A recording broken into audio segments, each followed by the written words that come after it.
Muy buenas, ¿qué tal? Soy Fran Alvarado y me pongo otra vez la bata blanca para hablar sobre los temas relacionados con la salud en este curioso mundo del chemsex. Y bueno, vamos a abordar el tema rápido y directo como el propio vídeo lo requiere, porque vamos a hablar sobre sobredosis y cómo actuar frente a una de ellas. Como su propio nombre indica, una sobredosis es una dosis excesiva de una sustancia, de un fármaco, una droga que produce un efecto adverso agudo y que puede afectar tanto a nivel físico en el organismo, a nivel cardíaco, a nivel hepático, a nivel renal o también afectar a nivel mental y del comportamiento. Además, una sobredosis puede producir un efecto que sea pasajero o que sea prolongado, incluso puede provocar la muerte. ¿Y de qué depende de que una sustancia sea mortal o no? Pues sobre todo del tipo de sustancia y de las características de cada persona, principalmente su peso y su metabolismo. Una sobredosis puede ser intencional o accidental, es decir, cuando una sobredosis es accidental, la persona sin querer consume más sustancia de lo que el cuerpo puede procesar.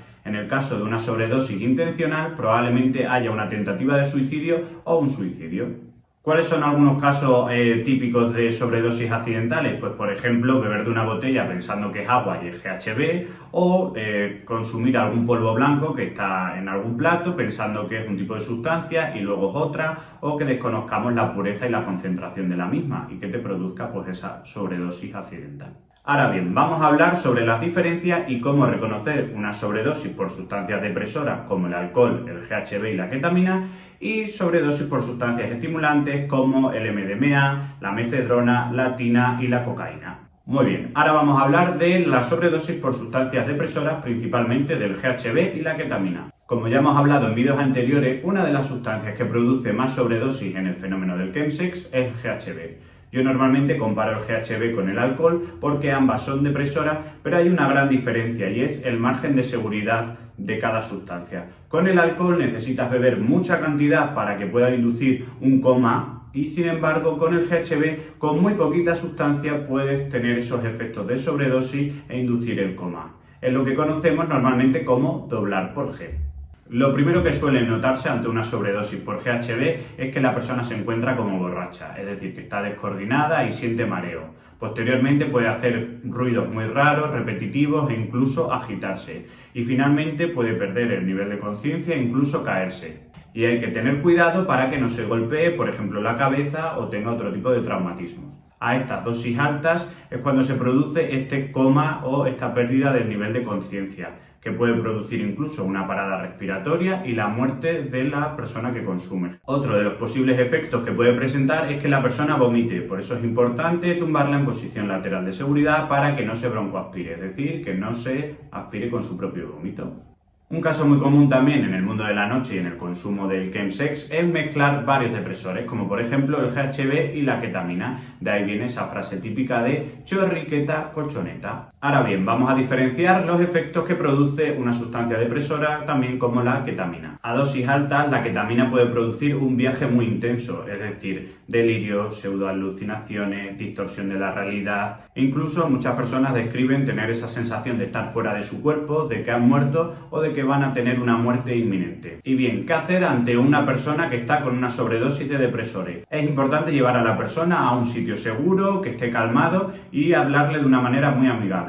Nunca hay que reprocharle nada ni recriminarle nada. Si vemos que la persona está doblando, para evitar que se caiga y se dé esos golpes, es importante ayudarla a tumbarse. Y para tumbarla hay que ponerla siempre en una posición lateral de seguridad. Os vamos a dejar aquí en la descripción un link para ver cómo se hace esa maniobra. Básicamente, tumbamos a la persona boca arriba, flexionamos la rodilla derecha y le estiramos el brazo izquierdo para girar luego a la persona hacia el mismo lado izquierdo del brazo. Otro aspecto importante a la hora de actuar frente a una sobredosis por depresores es reevaluar constantemente a la persona, es decir, nunca dejarla sola y comprobar que no pase de estar muy dormido a estar inconsciente. Es cierto que saber diferenciar si una persona está muy dormida o si ha perdido el conocimiento es difícil en este contexto, y más si la persona que auxilia también está bajo los efectos de alguna sustancia. Pero si tenemos alguna duda, vemos que la persona no responde o que pasa algo raro, no dudemos en contactar con el 112 y pedir ayuda. ayuda. Yo sé que en estas situaciones es difícil actuar porque se tienen dudas, hay opiniones distintas e incluso aparece el temor de que se corte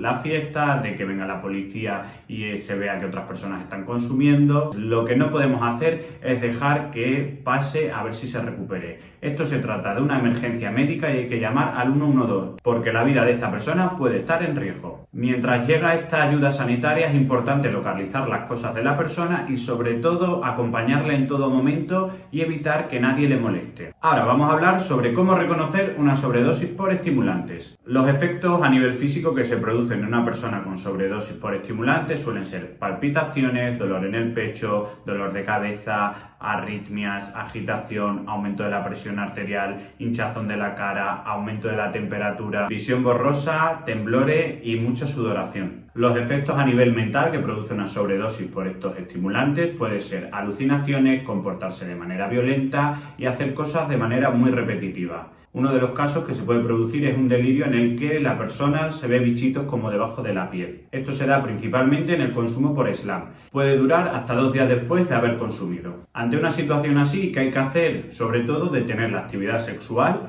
evitar que esa persona consuma una nueva dosis o incluso otra sustancia y llevarla a un sitio seguro, donde no haya ningún tipo de objeto que pueda producir un daño y de nuevo hablarle de una manera amigable sin hacer juicios morales. Uno de los peligros que hay por la sobredosis de mefe y tina es que suba mucho la temperatura de la persona. Cuando esto suceda hay que intentar mojarle con agua fría las muñecas y la nuca y avisar inmediatamente al 112. Nuevamente, en lo que llegan los servicios sanitarios es muy importante intentar saber qué sustancias ha consumido para decírselo a las personas que le van a auxiliar y sobre todo si ha consumido sustancias por vía inyectada. Y para saber cómo evitar esta sobredosis os invito a ver el vídeo número 3 en el que Gabriel habla sobre la reducción de daños. Bueno, pues por el momento yo me despido aquí, no sin antes recordar que es muy importante hablar sobre esto. No tiene que ser un tema tabú, tenemos que hablarlo entre todos, en la comunidad, entre los amigos, pedir ayuda y sobre todo no normalizar estas situaciones que pueden ser de riesgo vital para las personas. Os mando un abrazo enorme de oso y besos ternura.